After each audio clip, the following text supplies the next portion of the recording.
이제 우리 하나님 말씀 구약 성경 살펴보겠습니다. 구약 성경 예레미야 29장 10절과 11절 두 구절만 읽기 원합니다. 우리 다 자리에서 일어나셔서 예레미야 29장 10절 11절 두 구절이니까요, 우리 합심해서 한 목소리로 같이 읽도록 하겠습니다. 여호와께서 이와 같이 말씀하시니라.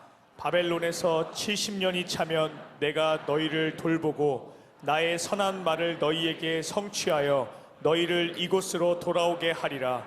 여호와의 말씀이니라. 너희를 향한 나의 생각을 내가 아나니 평안이요 재앙이 아니니라. 너희에게 미래와 희망을 주는 것이니라. 아멘. 자리에 앉아 주시기를 바랍니다. 그 어느 정신건강의학과 의사가 쓴 글을 읽었는데요, 이제 이 전문가의 시각으로 지금 이 현실을 보니까 지금 우리나라는 이 집단 불안증에 빠져 있는 상태라는 겁니다. 이 집단 불안증이라는 표현이 참 크게 와닿았는데요, 그분이 쓴 글 일부를 한번 읽어 드리겠습니다. 국민 전체가 집단 불안증에 빠져 있다. 나라 안팎으로 걱정이 많다. 장기적인 코로나 사태가 끝난다고 하는데 믿어지지 않는다. 우크라이나 전쟁으로 전 세계가 두려움과 공포로 술렁거린다. 장기적인 불안과 물가 상승은 당장 서민의 생활을 위협한다.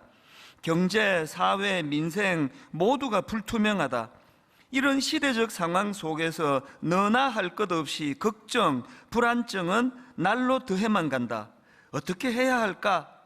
이런 문제 제기를 한 글인데요, 이 전문가로서 이제 지금 우리나라가 집단 불안증에 빠져 있는 상태라 그러면서 그 대안이 뭐냐, 그 처방전이 뭐냐, 그러면서 이제 몇 가지를 설명했는데, 저는 그 중에서 이제 맨 앞에 나와 있던 이게 참 눈에 띄었습니다. 이번에 대안이 뭐냐, 이 집단 불안증이 지금 있는 상황인데 어떻게 하면 좋으냐 할 때 하루 단위로 살자, 그러니까 이런 권면을 하더라고요.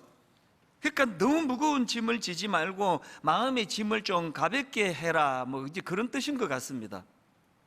저는 그 글에서 하루 단위로 살자라는 이 권면을 보면서 시편 119편 105절 말씀이 생각이 났는데요.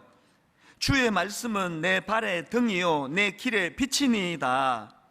왜 제가 이 생각이 떠올랐는지 설명을 드릴게요.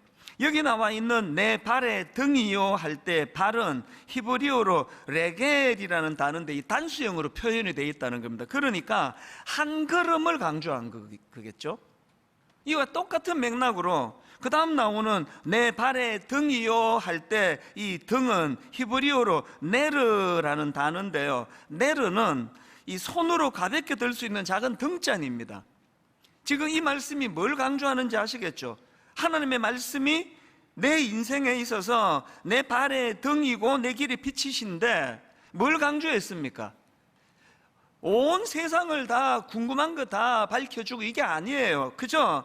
조그만한 손으로 가볍게 들 수 있는 작은 등잔, 이걸로 내 발을 비춘다는 건 뭘 의미하는지 아시겠죠? 한 걸음 한 걸음 그 순간순간 하나님을 의지하면서 그분이 비춰주시는 대로 살아가야 한다는 원리를 담고 있는 이야기 아닙니까?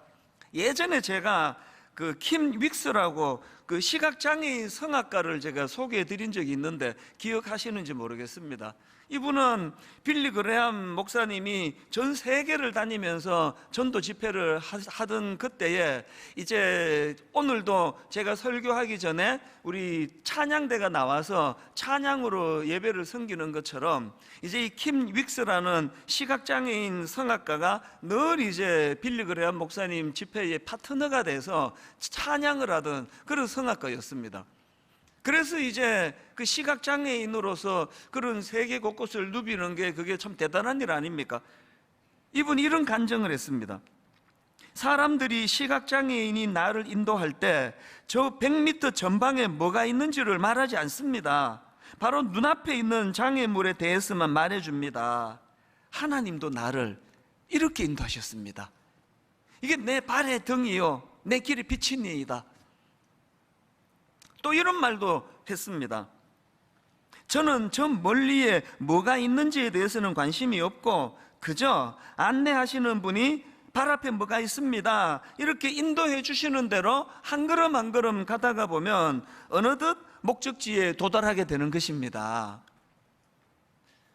여러분, 지금 우리나라가 집단 불안증에 빠져 있는 상태라고 우려하면서 그 전문가가 하루 단위로 살자 이렇게 조언을 했는데요, 저는 거기다가 한마디 더 붙이기를 원합니다. 하루 단위로 살되 한 걸음씩 인도하시는 하나님을 의지하면서 하루 단위로 살자, 그렇게 제가 조언해 드리고 싶은 겁니다. 사실 9년 전에 1만서도 파송 운동은 하나님이 저에게 명하셨을 때 굉장히 막막하고 두려웠습니다. 아무것도 안 가르쳐 주시니까요. 그리고 모든 사람들이 이거 불가능하다 그러니까, 안 된다 그러니까 그 얼마나 마음에 두려움이 많았는지 모릅니다. 그래서 처음에 한 2, 3년은 굉장히 혼미한 시간을 보냈습니다. 이게 어떻게 해야 되나? 하나님께 약속은 해버렸고, 그랬는데 지난 시간을 되돌아보면은요, 진짜 한 걸음씩이에요. 딱 한 걸음씩만 적절하게 인도해 주셔서, 예를 들면은 저희가 이제 29교회로 이제 분립을 하게 되고, 또 집 앞에 있는 작은 교회로 가시게 하고, 이렇게 우리가 목표를 정했는데요, 이 30교회로 하나님 앞에 이제 나누어서 파송해야 되겠다, 그런 마음을 주신 건요, 하나님 앞에 약속하고 제 기억을 한 7, 8년이 지난 이후에요. 그 전까지는 아무것도 안 가르쳐 주시더라고요. 이렇게 한 걸음 한 걸음 인도해 주시는 대로 새벽마다 하나님 앞에 은혜를 구하면서 왔었는데, 참 하나님께서 너무너무 감사하게도 글자 그대로 1만 성도 파송 운동이 그렇게 하나님 앞에 온전히 드려지게 된 게 얼마나 기쁘고 감사한지 모른다는 겁니다. 이건 분당 우리의 역사도 마찬가지예요.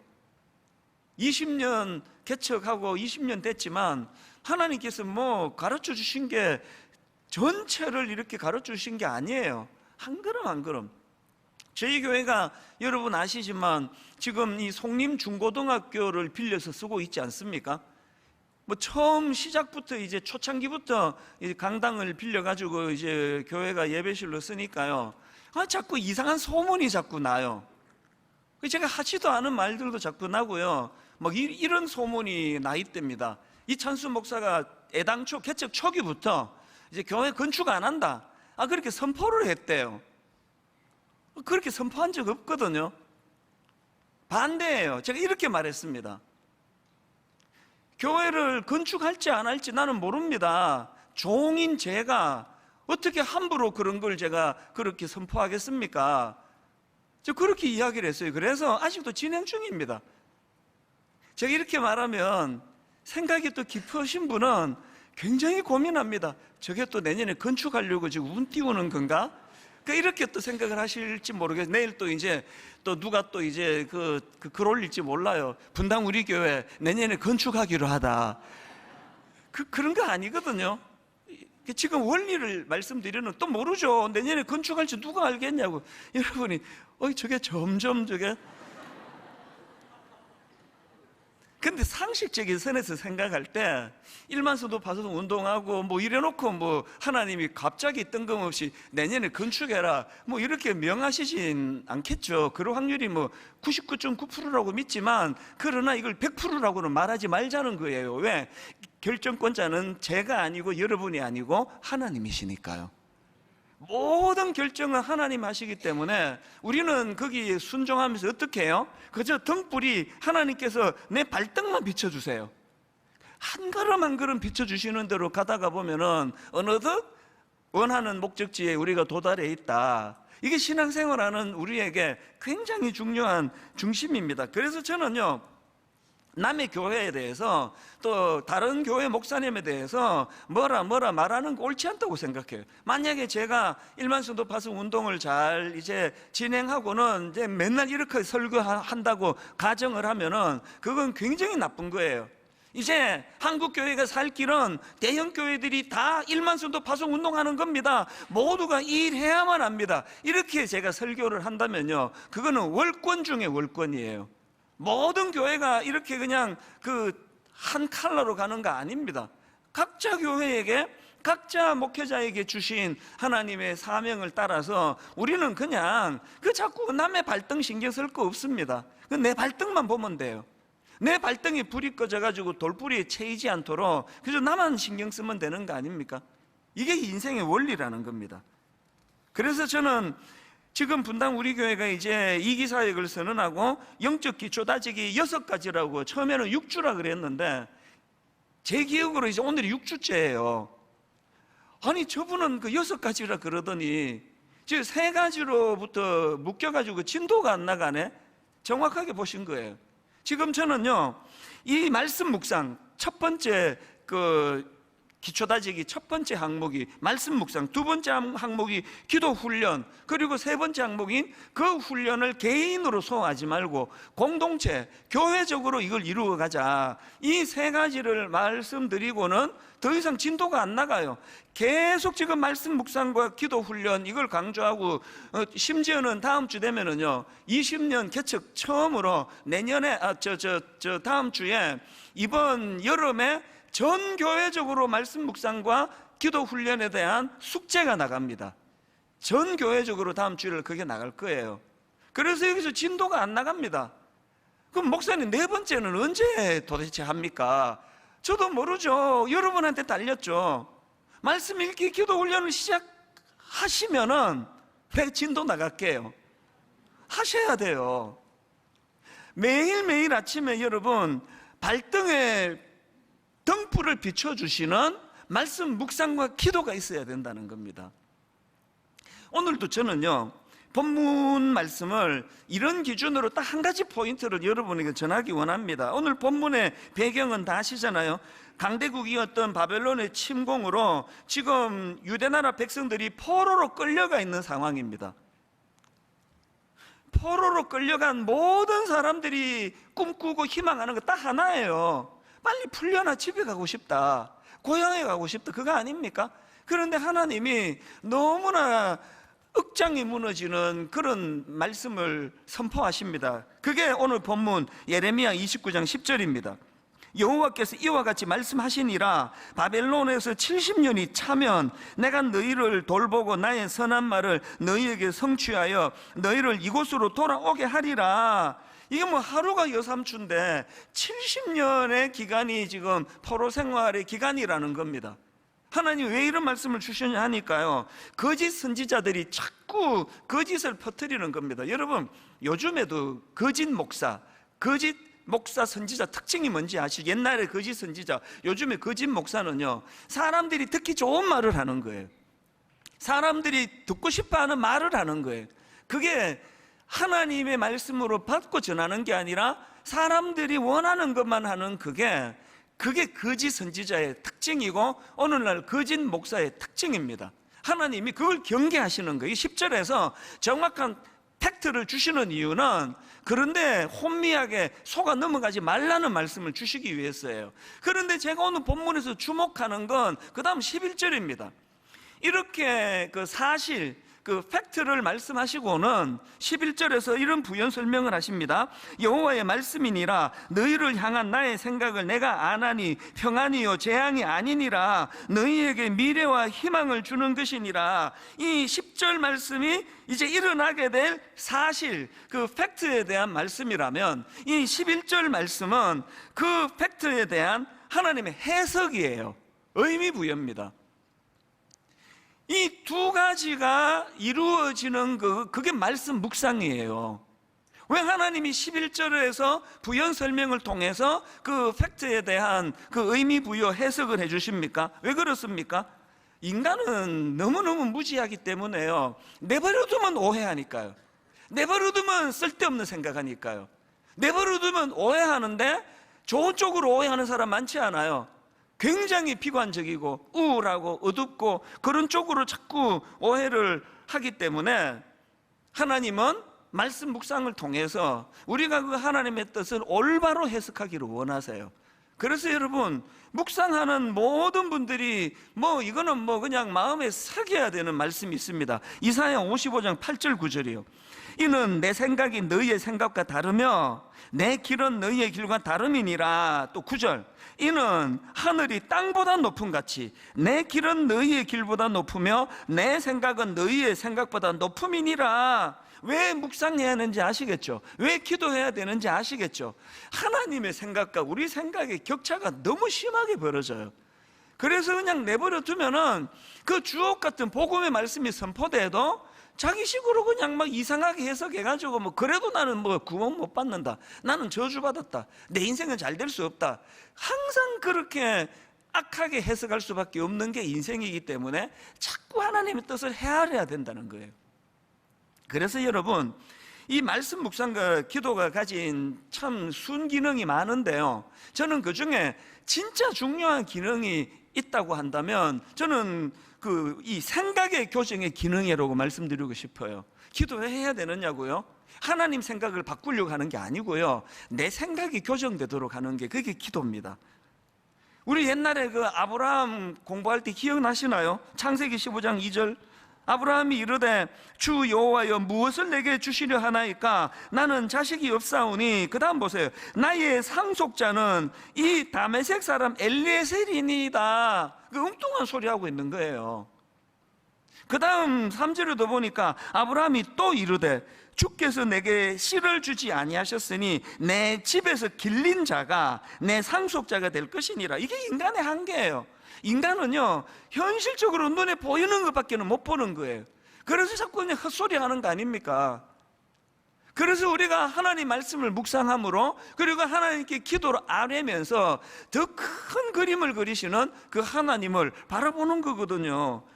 이렇게 엉뚱한 소리하고 지금 생각이 잘못되어 있는 아브라함에게 하나님이 교정해 주시는데, 그 다음 4절을 보십시오. 여호와의 말씀이 그에게 임하여 이르시되요. 하나님의 교정의 기능은요, 말씀이에요.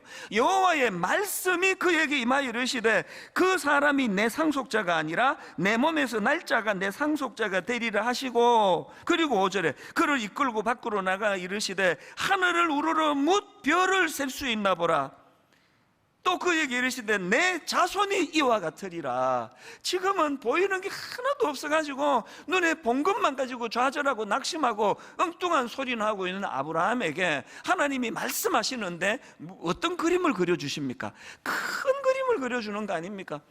일만성도 파송 운동 이거 안 될 것 같아서 불안하고 두렵고, 내 친구를 포함해서 주변의 안티들은 그냥 날 잡은 거예요.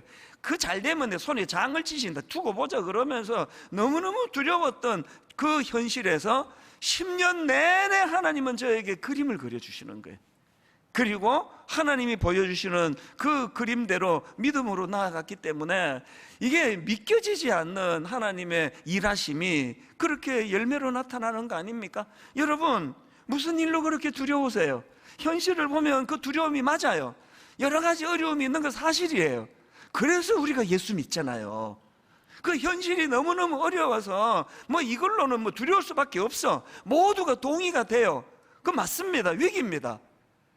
그것밖에 볼 수 없기 때문에 우리가 말씀을 묵상하자는 거예요. 지금 자식 하나 없는 그 상황에서 하나님은 뭇별을 보여주시면서 네 자손이 이와 같이 될 것이다. 이 창조의 하나님, 그 하나님을 묵상하자는 거예요. 그래서 저는 이제 오늘 이 영적 기초 다지기 중에 진짜 중요한 두 기둥인 말씀 묵상과 또 기도 훈련, 이것들이 이제 우리에게 어떤 유익을 주느냐, 여러분 말씀 묵상과 기도 훈련이 두 가지 열매를 가져다 주는데요, 이걸 한번 좀 살펴보고 싶은 거예요. 자, 첫째, 말씀 묵상과 기도 훈련의 첫 번째 열매가 뭡니까? 희망의 회복입니다. 희망의 회복. 11절을 다시 보십시오. 여호와의 말씀이니라 너희를 향한 나의 생각을 내가 아나니 평안이요 재앙이 아니니라 너희에게 미래와 희망을 주는 것이니라. 지금 하나님이 11절에서 그들에게 왜 이런 말씀을 주십니까? 하나님은 아시거든요. 지금 여러분 동족들의 죄를 짊어지고 노예 생활을 해야 되는 그들에게 한순간도 견딜 수 없게 만드는 그 상황에서 그들에게 필요한 게 뭐예요? 희망이거든요. 희망. 저는 이걸 너무 잘 겪었습니다. 제가 왜 자꾸 이민 초기 이야기를 40년이 지난 그때 일을 자꾸 되뇌이는 가면은요, 그 하나님의 일하심의 방법이 이거였어요. 이민 가가지고 제가 하나님 주시는 희망이 없었으면 단 한순간도 못 살았을 거예요. 그러니까 하나님이 지침을 주시잖아요. 이렇게 자꾸 말해라. 너희 말이 내 귀에 들린 대로 그대로 해주겠다. 그래서 친구 만나면, 더군다나 잘 사는 친구 만나면, 스포츠카 모는 친구 만나면 뭘 선언하라는 거예요? 내가 나에게 희망을 선언하라는, 희망을. 네가 지금은 이렇게 초라하지만 너 이렇게 망하지 않아. 그거는 상대방 친구 들으라고 한 얘기가 아니에요. 속으로 하잖아요. 하나님 들으시고 내가 나에게 그것을 자꾸 희망으로 제가 되새기는 거거든요.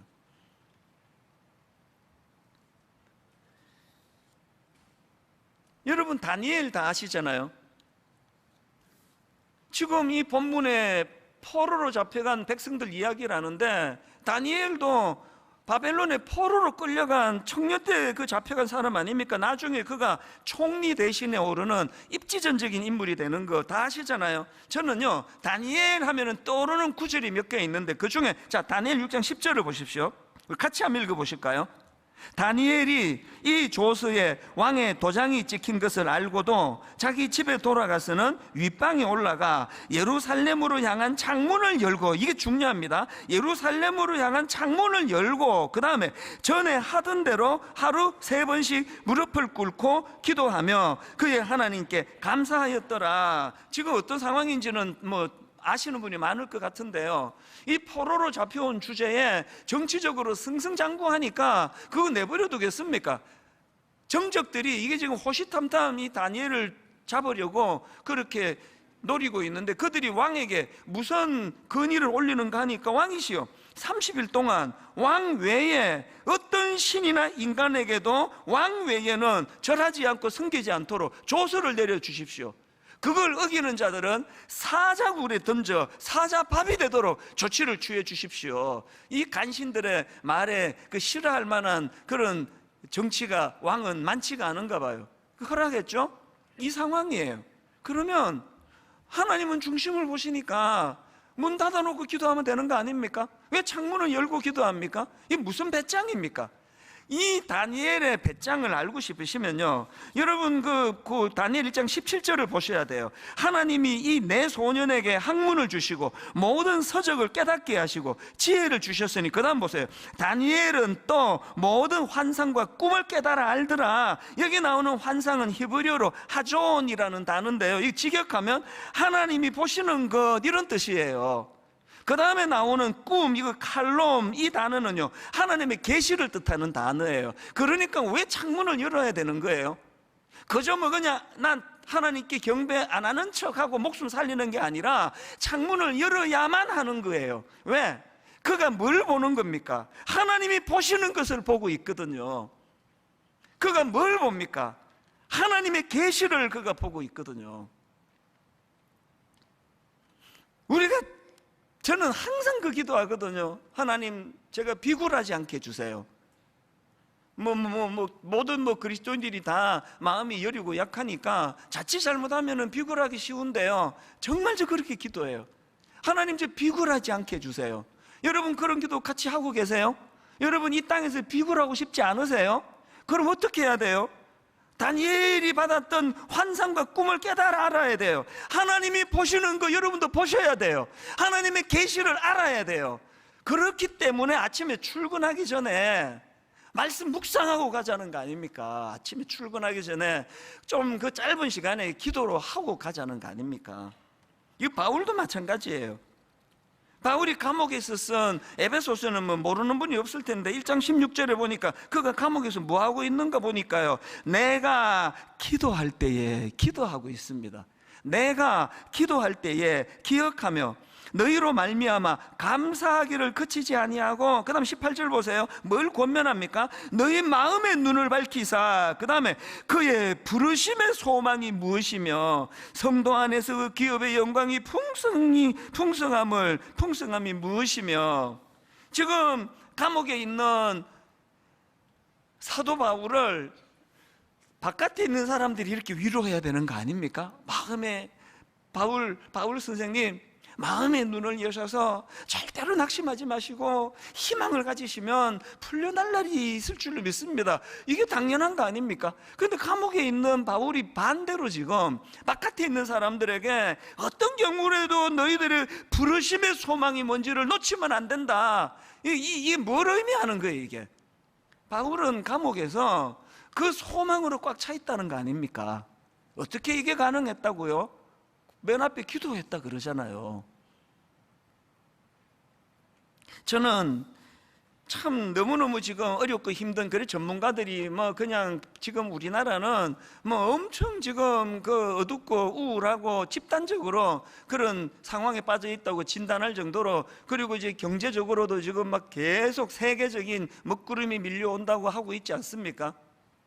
이런 어려운 때에 어떻게 여러분 힘으로 그거 헤쳐나가려고 그 고생을 하세요? 지금이야말로 이제 하나님 주시는 이 11절 말씀이요, 나의 생각을 내가 아나니 평안이요 재앙이 아니니라 너희에게 미래와 희망을 주는 것이니라. 이 희망 좀 붙잡고 싶지 않으세요? 말씀 묵상하세요. 하나님께 기도하시라고. 하나님 정말 아버지 이 어두운 이 시대에 이게 지금 이게 저는 자영업자 성도님들을 위해서 진짜 계속 그 마음이 써요. 더군다나 막 빚 다 얻어가지고 은행 융자 얻어가지고 가게 냈는데 장사는 안 되는데 지금 막 이 이자율이 지금 막 은행 이자율이 점점 높아져 가고 있으니까 저는 막 그냥 경제 뉴스 볼 때마다 그거 하나로 봐요. 아이 우리 성도님이 힘들 텐데. 이 상황이기 때문에 여러분 진짜 하나님 의지하셔야 된다는, 이 첫 번째 하나님 말씀 묵상과 기도가 희망을 회복시켜 주시는 은혜를 경험하게 된다. 그리고 두 번째로 이제 말씀 묵상과 기도 훈련의 열매가 뭐냐? 감사의 회복입니다. 11절을 다시 보십시오. 여호와의 말씀이니라 너희를 향한 나의 생각을 내가 아나니 평안이요 재앙이 아니니라 너희에게 미래와 희망을 주는 것이니라. 저는 이 11절 말씀을 읽으면서 상상하는 거예요. 분명히 요 뒤에 글자로는 쓰지 않았지만 결과가 하나 더 있을 것이다. 그게 뭔지 아세요? 그게 앞에서 그 포로로 끌려왔던 다니엘에게서 제가 깨달은 거거든. 자, 6장 10절 다시 보십시오. 다니엘이 조서에 왕의 도장이 찍힌 것을 알고도 자기 집에 돌아가서는 윗방에 올라가 예루살렘으로 향한 창문을 열고 전에 하던 대로 하루 3번씩 무릎을 꿇고 기도하며, 그 다음 보세요. 그의 하나님께 뭐 했다고요? 감사하였더라. 여러분, 포로로 잡혀온 그들이 11절에서의 하나님의 깊으신 뜻을 알고 희망을 회복하게 됐다 하면 반드시 거기에는 감사가 회복이 되는 거예요. 선지자 요나 다 아시죠? 요나스 1장에서의 요나는 비참한 인생입니다. 하나님 말씀에 불순종하고 제멋대로 살다가 어떤 일을 겪습니까? 자, 요나스 1장 2절 3절을 보십시오. 너는 일어나 저 큰 성읍 니느웨로 가서 그것을 향하여 외치라. 그 악독이 내 앞에 상달되었음이니라 하시니라. 그래서 이제 요나가요 이제 불순종해요. 난 그렇게는 못합니다. 그래서 정반대길로 갑니다. 그게 3절이에요. 그러나 요나가 여호와의 얼굴을 피하려고 일어나 다시스로 도망하려 하여 욥바로 내려갔더니, 그 다음이 중요합니다. 마침 다시스로 가는 배를 만난지라. 이거를 제가 요나의 마음으로 읽어볼게요. 그러나 요나가 여호와의 얼굴을 피하려고 일어나 다시스로 도망하려 욥바로 내려갔더니 마침 대박이 터진지라. 하나님 말씀에 불순종해서 정반대길로 가려는데 그 드문드문 오는 배가 딱 지금 오고 있는 거예요. 이게 대박이에요. 많은 신앙이 조금 없으면서 시험에 든 사람이 하는 이야기 이거예요. 불순종해도 배가 잘 오네. 불순종해서 뭐 사업만 잘 되구만.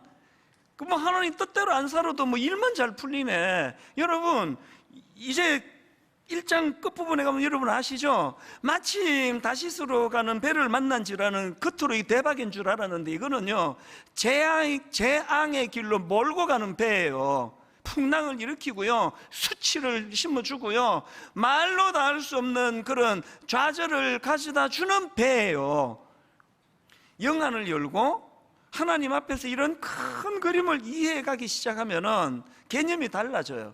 그래서 이제 1장에서 엄청난 고난을 당하고 수모를 당하고 비참한 일을 겪는데요. 그런데 요나스는 이렇게 끝나지 않아요. 2장에 놀라운 반전이 일어납니다. 요나의 태도를 보면서. 자, 2장 1절과 2절입니다. 보십시오.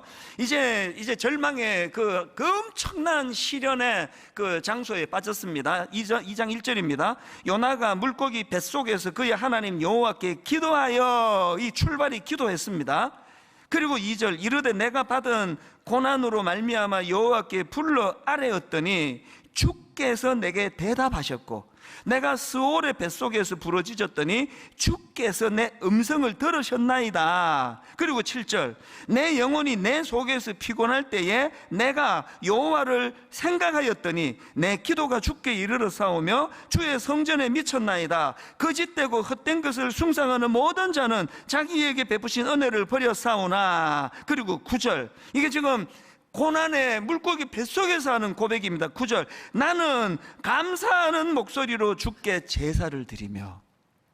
여러분, 여기 나오는 그 7절에서 생각하였더니 하고 9절에서 나는 감사하는 목소리로 주께 제사를 드리며의 이 관계가 어떤 관계인지 아십니까? 7절에 나오는 생각하였더니, 여기에 해당되는 히브리어는 자카르라는 단어인데요, 기억하다, 상기하다라는 뜻이에요.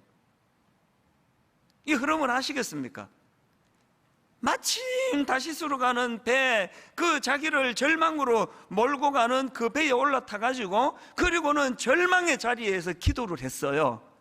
그랬더니 뭐가 기억이 난 걸까요? 뭐가 상기가 됐을까요? 하나님 말씀에 순종했을 때 그 수많은 놀라운 일들도 떠올려, 제가 상상하는 거죠. 뭐가 떠올려졌을까요? 그 다시스로 가는 배에 올라타 풍랑을 만나고 죽을 고생을 하고 내 인생이 이렇게 물고기 뱃속에 빠져 이게 막 이제 생사를 오락가락하는 이 순간이 하나님의 큰 그림으로 헤아려 보니까 이게 불순종으로 나를 저주하여 죽이시려는 게 아니라 연단을 통한 깨달음을 주신다, 그거 아닙니까? 감사가 나오는 거죠. 저는 부교육자들에게 종종 이런 말을 해요. 우리 목사, 전도사, 우리는 성도들을 섬기기 위해 차출된 종이라고.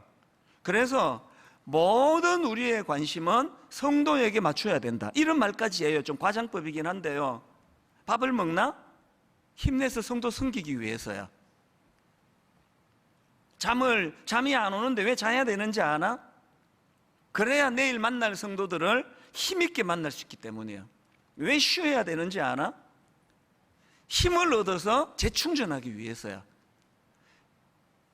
감히 우리 교회 교역자들은 저의 이 권면을 그래도 따르려고 애쓴다고 저는 믿습니다. 우리 모든 몸부림은 다 여러분들을 위한 거예요. 그런데 여러분, 이렇게 애를 써가지고 그렇게 섬겨봐도요, 여러분이 하나님을 대면하고 하나님 앞에 말씀 묵상하고 여러분이 기도 안 하면 이거 전부 다 이게 말짱 헛거예요. 이게 꽝이에요, 꽝. 왜 그렇습니까? 제가 창조주가 아니잖아요. 제가 능력자가 아니잖아요. 저는 여러분의 가이드에 불과해요. 제발 부탁하는 거예요. 제 설교만 의지하지 말라고. 내 진짜 제발 부탁하는 거예요. 여러분이 하나님을 대면하셔야 된다고. 여러분이 그 하나님의 깊은 뜻을 깨달아가 그 경륜을 여러분이 아셔야 된다고. 여러분, 그 무거운 짐 지고 왜 그렇게 고생하세요? 제가 1만 성도 파송 운동 그 하나님이 맡겨주신 사명 때문에 어깨가 빠지는 줄 알았거든요. 10년 가까이를 정말 죽을 고생을 했는데요, 이제 그냥 여러분들이 저 보면은요, 아이고 1만 성도 파송 운동하고 얼굴이 훤하시네요. 진짜 모르시는 말씀이에요. 지금도 죽겠어요. 왜 죽겠는지 아세요? 숙제 2개가 더 남아 있습니다. 가평 우리 마을은 어떻게 해야 되느냐고요. 이게 지금 계속 공사가 늦어져 가지고 이게 지금 내년 3월에 오픈하게 됐는데요, 요즘은 가평 우리 마을을 생각하면은 정말 잠이 안 오고 실제적으로 또 불면증도 겪어요. 왜 그렇습니까? 가평 우리 마을이 이 피 같은 헌금을 가지고 그렇게 세워지게 되는데, 거기서 일어나는 모든 책임은 제가 져야 되잖아요. 누구에게 내가 책임을 떠밀겠냐고요. 거기에서 진짜 한 번도 본 적이 없는 너무너무 아름다운 그런 약자와 또 장애인들과 그리고 지친이들이 거기에 주님 이름으로 쉬는 곳을 만들어야 되는데, 이게 머리가 터질 것 같은 거예요. 이게 하나만 목표라도 이게 잘 안 되는데 세 가지를 어우려서 이게 되겠나 이게. 게다가 이제 또 드림센터 사회화는 이 논의가 시작이 됐거든요. 이 성도님들이 정말 이 피 같은 헌금으로 그 12층짜리 빌딩을 샀는데, 이걸 어디 사회에 환원하자 그랬으니 이제 다 여러분이 믿고 그렇게 하자 그랬는데, 거기서 그냥 뭐 거미줄이나 쳐 있고 이러면 제가 여러분 앞에 죄인이 되는 거 아닙니까? 그래서 막 그 짐이 무거워서 막 숨이 어떨 때는 진짜 잘 안 쉬어져요. 여전히. 이게 좋은 게 뭔지 아세요? 일만서도 파송 운동하고는 할렐루야, 이제 다 일 다 끝났다, 난 다 역할 다 했다, 나는 이제 남은 시간 너무 행복하게 지낼 거야. 그래가지고 그냥 골프 치러 다니고 너무나 즐겁게 잘 지내면 무슨 문제가 생겨요? 여러분의 아픔을 모르게 돼요. 모든 세상 사람이 다 지음 없이 사는 줄 알게 돼요. 제게 맡겨진 이 과업 때문에 불면증도 오고 뭐 단기적이지만 한 2, 3일, 3, 4일 지나면 또 하나님께서 또 만져주시고 하기 때문에 저는 막 오래 불면증은 안 겪어봤어도요, 잠이 안 오고 막 이럴 때는 꼭 성도님들을 제가 이해하게 돼요. 내가 이런데 우리 성도님들 오죽하겠나. 그럴 때마다 딱 이 구절로 주신 건 아니지만 오늘 본문의 11절과 같은 이 상황, 여호와의 말씀이니라 너희를 향한 나의 생각을 내가 아나니 평안이요 재앙이 아니니라 너희에게 미래와 희망을 주는 것이니라. 딱 이 구절로 저를 어루만져 주시지는 않지만 늘 제 마음에, 그래서 여러분 제가 지금 가평 우리 마을 때문에 이게 또 연기되고 막 머리가 아프고 힘들고 막 잠이 안 오고 불안하다라고 말할 수 있는 건 제 마음에 확신이 있기 때문이에요. 여러분, 가평 우리 마을 그리고 남은 또 한 가지 숙제 드림센터 사회화는 우리 생각을 뛰어넘는 너무나 놀라운 하나님의 방법과 역사가 일어날 줄 믿습니다. 저 확신합니다. 이게 그냥 이렇게 공수표 날리는 거 아니지. 이제 3월이면 다 뽀록 날 텐데, 다 드러날 텐데 내가 뭐 그런 이야기를 막 할 수 있습니까?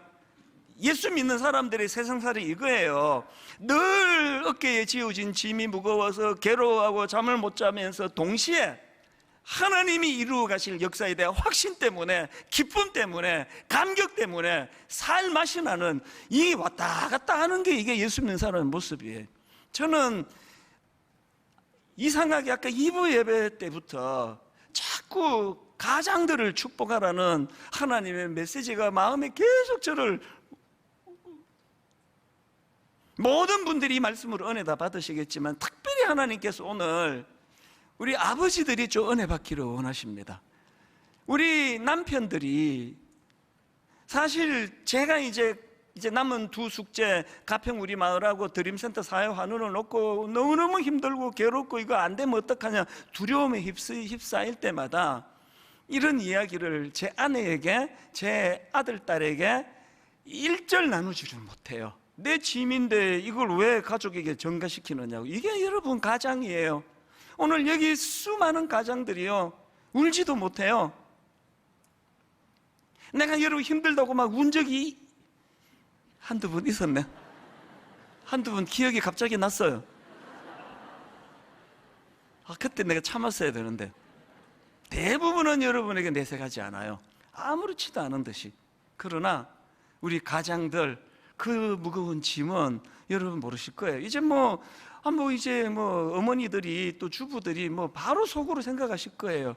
목사님은 남자라서 몰라요. 우리도 만만치 않아요. 그럴 거예요. 결론을 저는 시편 42편 5절로 맺기를 원합니다.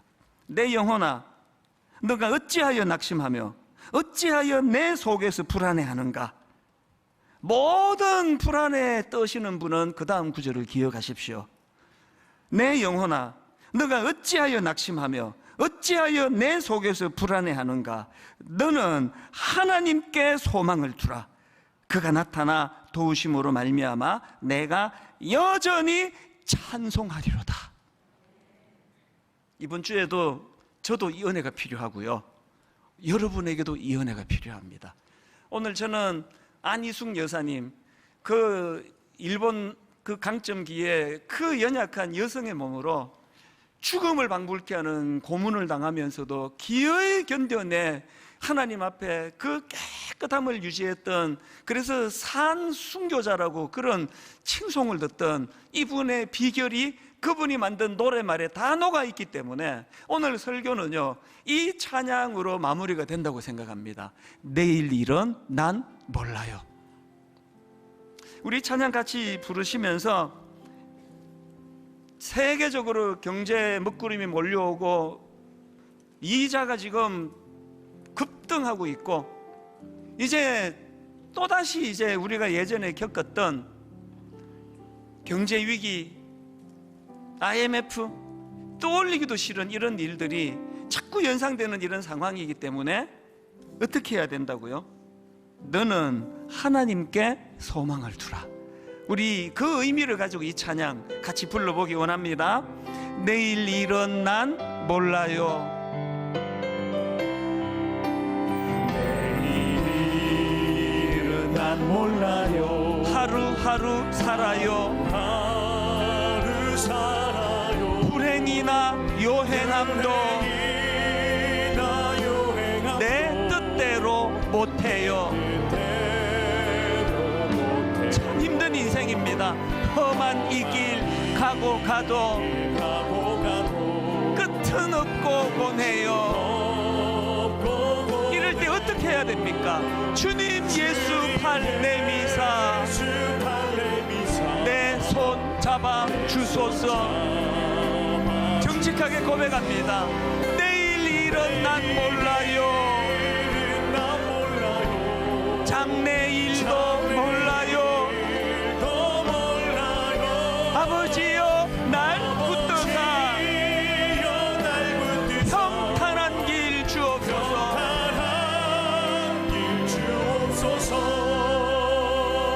우리 다시 한번 이 찬양 부르기 전에 오늘 여러분 특별히 우리 가장들을 축복하며 참 마음을 담으면 좋겠습니다. 결혼 주례하면서 제가 이제 예비 신랑 신부 불러서 이런저런 대화를 나누면 꼭 의도적으로 묻는 게 있습니다. 그러면 이렇게 말하는 사람이 있어요. 우리 집은요, 하나님 은혜 주셔가지고 정말 아무런 어려운 일 없이 편하게 자랐습니다. 이렇게 이야기하는 신랑 신부가 10명이면 한 6명쯤 돼요. 그러면 내가 반드시 이렇게 말합니다. 그거요, 자매님 집에, 형제님 집에 무슨 어려운 일이 없어서가 아니고요, 아빠가 온몸으로 다 막아서 몰랐던 거예요. 엄마가 그거 밤새 끙끙거리면서 그 아들, 딸 일어나기 전까지 눈물을 쏟으면서 걱정했기 때문에 모르고 넘어갔을 뿐이에요. 그 얘기를 합니다. 오늘 여러분, 우리 부모님들에 대하여, 또 우리 가장, 우리 남편, 또 아버지에 대하여 좀 그 마음으로 한번 헤아려 보시면 좋을 것 같아요. 내색 안에서 아버지가 밖에서 아무 일이 없다 생각하시면 여러분 정말 오산이에요. 하나님, 오늘은 특별히 담임 목사님 설교할 때 자꾸 가장이 마음에 그렇게 품어진다고 그런데, 하나님 우리도 그렇게 하기를 원합니다. 그리고 어머니들, 그리고 우리 아내들 똑같은 은혜로 인도해 주시기 원합니다. 우리 한 번 더 이 찬양 부를 동안에 정말 하나님 너무너무 어깨에 무거운 짐이 많은 우리 남편입니다. 우리 아버지입니다. 하나님 도와주시기 원합니다. 이 마음으로 찬양 한 번 더 불러드립니다. 내일 일은 난 몰라요. 내일 일은 난 몰라요. 하루하루 살아요. 하루 살아요. 두려움을 할 수 없습니다. 불행이나 요행함도 내 뜻대로 못해요. 참 힘든 나그네 길, 험한 이 길 가고 가도 끝은 없고 고네요. 주님 예수 팔 내미사 내 손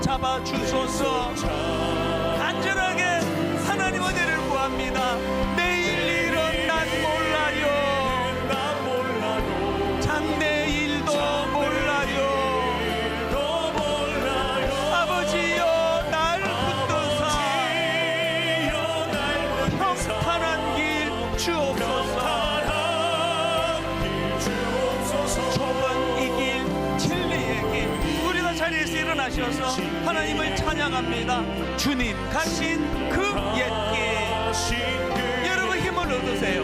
힘이 들고 어려워도 어려워 찬송하며 갑니다. 찬송하며 갑니다. 성령이여 그 음성을 이여 그 음성을 항상 들려주소서. 들려주소서. 내 마음은 정했어요. 마음은 정했어요. 변치 않게 하소서. 선포하십시오. 내일 일은 난 몰라요. 내일은 난 몰라요. 장래일도 몰라요. 너 몰라요. 아버지여 아버지여 아버지여 주신 소명 이루소서. 주신 말씀 기억하면서 통성으로 우리 가정을 위하여, 우리 아버지를 위하여, 우리 남편을, 그리고 그런가 우리 엄마, 우리 어머니, 내 아내, 하나님 어깨에 짊어진 짐이 너무너무 무거운 걸 미처 몰랐습니다. 내색을 안 하니까요. 가족들 앞에서요 울지도 못하는 게 남편들이고 가장들입니다. 하나님 그들의 짐을 내려놓을 수 있도록 도와주시고, 제 어깨의 짐도 하나님 그렇게 내려놓으시는데 말씀 묵상이 그것을 만든다는 걸 깨닫게 하여 주시옵소서. 통성으로 같이 기도하시겠습니다. 살아계신 하나님 아버지, 오늘 아버지 앞에 나와 간절히 사모하며 기도합니다. 하나님 아버지, 서로로 잡혀간 그 백성들 내면 아래 아버지 하나님 두려움이 있고 불안이 있고, 그래서 달콤한 말에 속아 넘어가기를 아버지 잘합니다. 곧 풀려날 거라고, 이 위기는 곧 끝날 것이라고 하나님께서 그 정확한 사실을 알려주십니다. 그리고 하나님 우리에게 그 말씀을 풀어 해석해 주십니다. 이건 재앙이 아니라고, 너희들 장래의 희망이라고. 하나님 말씀 묵상이 우리 안에 회복이 될 때에 살아계신 하나님, 그것이 바로 희망이 된다는 사실을 우리 성도님들이 깨달아 알기를 원합니다. 하나님 마침 다시 들어가는 배를 만난지라 세상적으로 아버지 잘 되는 그 모든 것이 다 그것이 온전한 형통이 아님을 깨달아 알기를 원합니다. 하나님 아버지, 살아계신 하나님, 너무나 두려움이 많고 불안이 많은 시대에 살아계신 하나님, 오늘 하나님 은혜를 이 시간 갈망하며 사모하며 주님 그렇게 나가도록 인도하여 주시기를 원합니다. 하나님 은혜의 길로 인도하여 주시옵소서.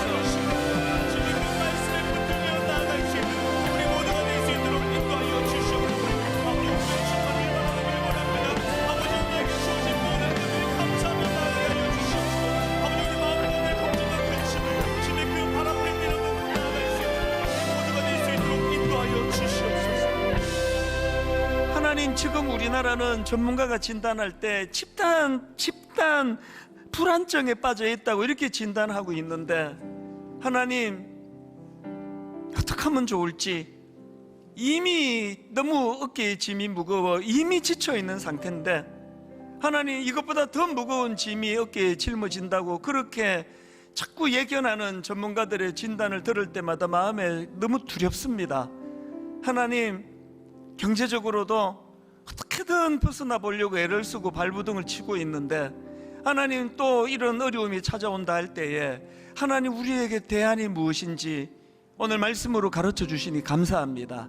이제 하나님, 우리가 뚫고 나갈 대안이 있다면 그저 교회는 다니면서도 하나님 의지하지 않고 내가 내 힘으로 한번 이것들을 해보겠다고 하는 여기에서부터 참 어려운 것들이 다 약이 된다는 거, 그렇게 오래전부터 이것을 겪으면서도 깨닫지 못하는 우리를 불쌍히 여겨주시기를 원합니다. 지금은 하나님 의지할 때입니다. 지금은 하나님의 말씀이 선포될 때입니다. 여호와의 말씀이니라 너희를 향한 나의 생각을 내가 아나니 평안이요 재앙이 아니니라 너희에게 미래와 희망을 주는 것이니라. 모든 성도님들에게 그 가정가정에 이 말씀이 선포되게 하여 주시옵소서. 하나님, 요나가 겪었던 것처럼 마침 다시스로 가는 배를 만난 거, 그것이 하나님의 선물이 아니라 악한 것들의 유혹이라고 한다면 그 배에 올라타지 않도록 영안을 열어주시기 원합니다. 아무리 편리한 길이 내 앞에 있다 할지라도 하나님, 그것들을 거절할 수 있도록, 거부할 수 있도록, 그리고 아무리 힘들고 어려운 길 같다 할지라도 하나님이 주시는 사명의 길을 감당할 수 있도록 인도하여 주시옵소서. 내일 일 하나 우리 알 수가 없습니다. 그래서 그 전문가가 조언하는 것처럼 하루 단위로 살기 원합니다. 하루 단위로 살되 아버지, 내 발등에 빛을 주시는 그 작은 등불 하나로 만족하며 오늘 하루를 엉뚱한 길로 가지 않도록, 수렁에 빠지지 않도록 그렇게 말씀을 묵상하고 하나님께 기도하며 그렇게 한 걸음 한 걸음 조심스럽게 발걸음을 옮기는 귀하고 복된 이번 한 주간 되도록 주님 인도하여 주시옵소서. 우리 주 예수 그리스도의 은혜와 하나님 아버지의 다함없는 사랑과 성령님의 감동, 감화, 위로, 교통, 충만하심의 역사가 짊어지기에 너무 무거운 짐을 지고 참 고독하고 외롭고 가족에게조차 나누지 못하면서 책임감 다하기 위하여 애쓰며 그렇게 걸어가고 있는 이 땅의 가장들과 우리 아내, 어머니, 주부들과 이곳에서 예배하는 모든 주의 자녀들 머리 위에 지금부터 영원토록 함께 하시기를 간절히 축원하옵나이다. 아멘. 지금은 선교 헌금 시간입니다. 이 예배를 통해 삶 가운데 은혜와 회복이 충만하시길 간절히 기도합니다.